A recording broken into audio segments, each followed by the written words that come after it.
¿Qué pasaría si miles de personas, sin conocerse entre sí, describieran el mismo videojuego con los mismos detalles exactos, y ese videojuego nunca hubiera existido? En 2016, un usuario de Reddit publicó un mensaje pidiendo ayuda para recordar un juego de granjas con un secreto oscuro. 5 años después, miles de personas en todo el mundo juraban haberlo jugado. Y sin embargo, nadie pudo mostrar jamás una sola copia, ni un disco, ni un archivo, ni una sola captura de pantalla real. Esta es la historia de The Evil Farming Game.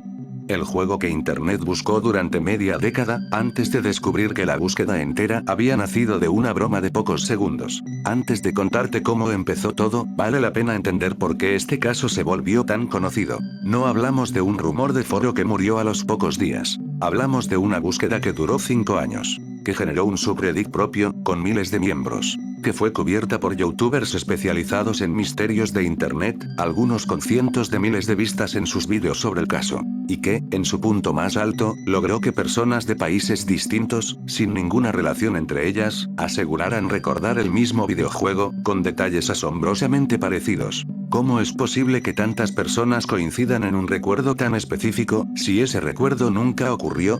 Esa pregunta es el corazón de esta historia. Para responderla, tenemos que volver al año 2016. El 30 de abril de 2016, en el subreddit r/typeofmyjoystick, un espacio dedicado a ayudar a identificar videojuegos que la gente no logra recordar, apareció una publicación con un título simple: este juego se parecía a Harvest Moon. El autor, un usuario identificado como Sparta213, explicó que apenas recordaba algunos detalles. Contó que el juego comenzaba con una pelea entre el protagonista y su esposa. Una pelea que terminaba con la esposa muerta. A partir de ahí, la mecánica era clara: cultivar la granja, como en cualquier juego de este género, pero con un objetivo oculto: evitar que el pueblo descubriera lo ocurrido. Según su propio relato, de vez en cuando la policía llegaba a inspeccionar la casa, y el jugador tenía que esconder el cuerpo antes de que lo encontraran. Sparta213 fue honesto sobre las lagunas en su memoria. No recordaba la consola. No recordaba el año exacto de lanzamiento, aunque creía que era posterior al año 2000 y anterior a 2015. Eso sí, estaba seguro de una cosa: no era un juego de navegador. La publicación no explotó de inmediato.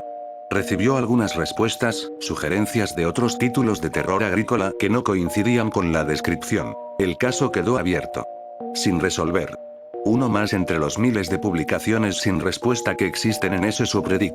Pero no fue el último testimonio. Y ahí es donde la historia empieza a complicarse. Durante casi 3 años, la publicación de Sparta213 fue solo un caso más sin resolver. Pero entre finales de 2018 y comienzos de 2019, empezaron a aparecer publicaciones nuevas, de usuarios distintos, describiendo un juego muy parecido. Uno de ellos, con el nombre David Spadeama, contó que lo había descargado en 2006, antes de perderlo al actualizar su computadora. Lo describía con un estilo similar al de Stardew Valley. Un jugador que mata a su esposa y debe fingir que no pasó nada mientras sigue con las tareas de la granja. Este testimonio agregó detalles que el primero no tenía. Hablaba de un minijuego de pesca. Y de un momento específico en el que, al pescar, el jugador encontraba evidencia relacionada con el crimen. También mencionaba pantallas de transición entre cada día, y un personaje secundario, un anciano de barba blanca. Poco después, otro usuario aseguró tener una laptop vieja que podría contener el juego. Prometió revisarla. Una semana más tarde, afirmó que el disco duro estaba dañado y que no pudo recuperar nada. Cada nuevo testimonio sumaba más preguntas que respuestas. El 16 de enero de 2020, el youtuber Nexpo publicó un video repasando toda la búsqueda hasta ese momento. El video superó las 650.000 vistas. 4 días después, el 20 de enero de 2020, se creó un subreddit exclusivo para el caso, r/TheEvilFarmingGame. En menos de 10 días, ya tenía más de 2000 miembros. El 29 de enero, otro creador, Juan, publicó su propio video sobre el misterio, y superó las 169.000 vistas en menos de 24 horas. A partir de ahí, la comunidad se convirtió en una máquina de investigación. Usuarios revisaban catálogos completos de juegos independientes de los años 2000. Una usuaria conocida como Plumdeath llegó a dedicar hasta 14 horas diarias a rastrear sitios de descarga de juegos indie ya desaparecidos. En el camino aparecieron pistas falsas. Circuló, sin ninguna confirmación, el rumor de que Sparta 213 habría descargado el juego de un sitio europeo de contenido explícito. También surgió una teoría literaria, que el recuerdo estaba inspirado en la novela 1922, de Stephen King, cuya trama también gira en torno a un granjero que asesina a su esposa. Ninguna de estas pistas llevó jamás a una copia real del juego. Y mientras la comunidad seguía buscando, el subreddit seguía creciendo. Con el tiempo, superaría los 12.000 miembros. Con el paso de los años, y sin ninguna prueba física, algunos investigadores del caso empezaron a plantear una pregunta distinta. ¿Y si el problema no era encontrar el juego, sino explicar por qué tantas personas, de forma independiente, describían recuerdos tan parecidos? Aquí conviene mencionar un concepto, con cuidado, porque se trata de una hipótesis, no de una conclusión comprobada. Se le conoce popularmente como efecto Mandela. La idea de que un grupo grande de personas puede compartir un recuerdo falso, con detalles sorprendentemente similares, sin ninguna coordinación previa entre ellas. Algunos miembros de la comunidad de medios perdidos plantearon que este caso podía ser un ejemplo de ese fenómeno. La idea era que la descripción original de Sparta 213 había circulado lo suficiente como para influir en cómo otras personas interpretaban recuerdos vagos de su propia infancia frente a una pantalla. Es importante ser claros. Esto nunca fue una explicación aceptada por todos. Fue una hipótesis entre varias, y convivió, durante años, con una teoría mucho más simple, y bastante más inquietante para el propio Sparta 213, que él mismo hubiera soñado el juego. Esa segunda teoría, la del sueño, tenía una base concreta. El 16 de marzo de 2020, Sparta 213 volvió a Reddit para responder preguntas de la comunidad, en una sesión abierta de preguntas y respuestas. Ahí compartió información que cambió el rumbo de la investigación. Contó que padecía insomnio crónico.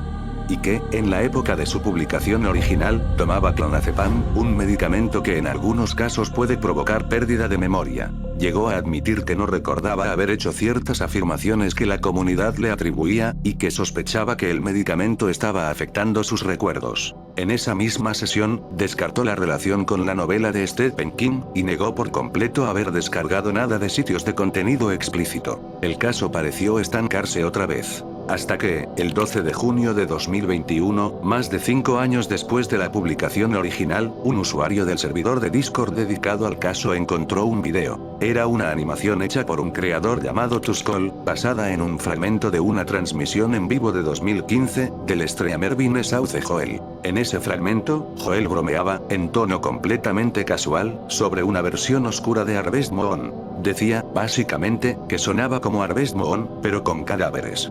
Que el jugador tendría que esconder un cuerpo mientras seguía cultivando su granja. En su versión de la broma, la esposa moría por accidente, golpeada con un pincho de kebab, y el protagonista debía esconderla tanto de la policía como de los inspectores de salud. Nunca fue presentado como un juego real. Fue, desde el inicio, un chiste improvisado, dicho en voz alta durante una transmisión en vivo. Cuando la comunidad le mostró el clip a Sparta 213, la respuesta llegó al día siguiente, el 13 de junio. Confirmó que esa broma encajaba con todo lo que él recordaba. Y admitió algo clave. Que solía quedarse dormido escuchando de fondo los vídeos de Vinesauce Joel. La conclusión, aunque nunca demostrada con certeza absoluta, fue que su mente, a medio dormir, había transformado un chiste de pocos segundos en el recuerdo completo de un videojuego que jamás llegó a programarse, grabarse ni publicarse. Poco después, el propio Vinesauce Joel se refirió al tema en directo, y pidió disculpas, mitad en broma, mitad en serio, por haber generado sin querer una leyenda de internet que llevó a miles de personas a una búsqueda de 5 años. El desenlace, sin embargo, no cerró del todo el capítulo. La leyenda había crecido tanto que inspiró proyectos reales.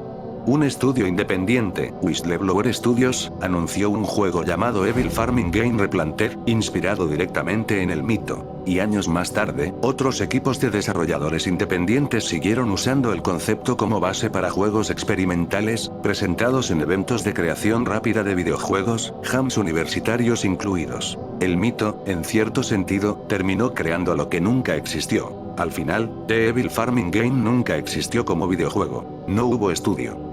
No hubo lanzamiento. No hubo copia física ni digital escondida en ningún disco duro. Lo que sí existió, de forma innegable, fue el recuerdo. Miles de personas, durante 5 años, dedicaron tiempo, energía y una curiosidad genuina a buscar algo que había nacido de una broma de pocos segundos en una transmisión en vivo. Este caso terminó convirtiéndose en uno de los ejemplos más citados dentro de las comunidades de medios perdidos. No porque se haya encontrado un juego, sino por lo contrario, porque demostró lo fácil que puede ser, para una comunidad entera, construir un recuerdo compartido alrededor de un detalle mínimo, un comentario casual, una broma improvisada. Suficiente para que, con el tiempo, cientos de personas distintas juraran haber vivido la misma experiencia. La pregunta que queda abierta no es si el juego existió. Ya sabemos que no. La pregunta es qué tan fácil es, para cualquiera de nosotros, confundir una historia bien contada con un recuerdo propio. Y esa pregunta, a diferencia del videojuego, sigue sin tener una respuesta definitiva.